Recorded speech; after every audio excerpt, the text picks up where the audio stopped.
എന്തായാലും ഈ തീരുമാനം ഇത്ര സഡനായി എടുത്തത് പൊളിച്ചു. BCCIയുടെ റിവ്യൂ മീറ്റിംഗിന് തൊട്ടു പിന്നാലെ വന്ന ചില അഭിപ്രായങ്ങളാണിത്. തങ്ങളുടെ താരങ്ങൾക്ക് ഒരുപാട് സ്വാതന്ത്ര്യങ്ങൾ വളരെ ലാവിഷായി നൽകിയിരിക്കുന്ന ബോർഡായിരുന്നു BCCI. എന്തായാലും ആ സ്വാതന്ത്ര്യത്തിൽ ചിലത് BCCI തിരിച്ചെടുക്കാൻ ഒരുങ്ങുകയാണ്. അത് ഏറ്റവും പ്രധാനതും വിദേശ രാജ്യത്ത് സാധാരണ പര്യടനം നടക്കുമ്പോൾ വലിയ പര്യടനമായിട്ടാണ് വരിക. 45-50 ദിവസമൊക്കെ താരങ്ങൾ അവിടെ ചെലവഴിക്കാറുണ്ട്. ഈ ദിവസങ്ങളിലെല്ലാം താരങ്ങളോടൊപ്പം അവരുടെ കുടുംബവും ഭാര്യമാരും ഒക്കെ ഒപ്പമുണ്ടാകും. എന്തായാലും ഇനി മുതൽ 45 ദിവസം നീളുന്ന പര്യടനത്തിൽ വെറും 14 ദിവസങ്ങൾ മാത്രമേ താരങ്ങൾക്ക് കുടുംബവുമായി കഴിയാൻ അനുവാദമുള്ളൂ. ബാക്കി എല്ലാ ദിവസങ്ങളിലും കുടുംബം മാറി നിന്നേ പറ്റൂ. അതാണ് BCCIയുടെ ഏറ്റവും പ്രധാനപ്പെട്ട തീരുമാനം.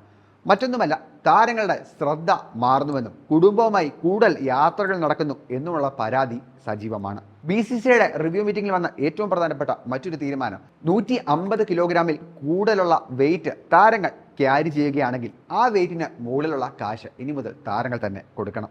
ഇതിനു മുമ്പ് 150 കിലോയിൽ കൂടുതൽ വെയിറ്റ് താരങ്ങൾ കൊണ്ടുവന്നാലും എയർപോർട്ടിൽ ആ കാശൊക്കെ അടച്ചിരുന്നത് BCCI ആയിരുന്നു. ഇനി മുതൽ ആ പണി നടക്കില്ല. ഗൗതം ഗംഭീറിനിട്ടും ചെറുതായി ഒരു ലോക്ക് BCCI വെച്ചിട്ടുണ്ട്. അദ്ദേഹത്തിന്റെ മാനേജർ എല്ലാ മത്സരങ്ങളിലും ഗൗതം ഗംഭീറിനെ അനുഗമിച്ച് ടീം ബസിന്റെ പുറകിലും ടീം ബസ്സിലും VIP ലോഞ്ചിലുമൊക്കെ ഉണ്ടായിരുന്നു. ഇനി മുതൽ ആ കാര്യത്തിനും BCCI അനുമതി കൊടുക്കില്ല.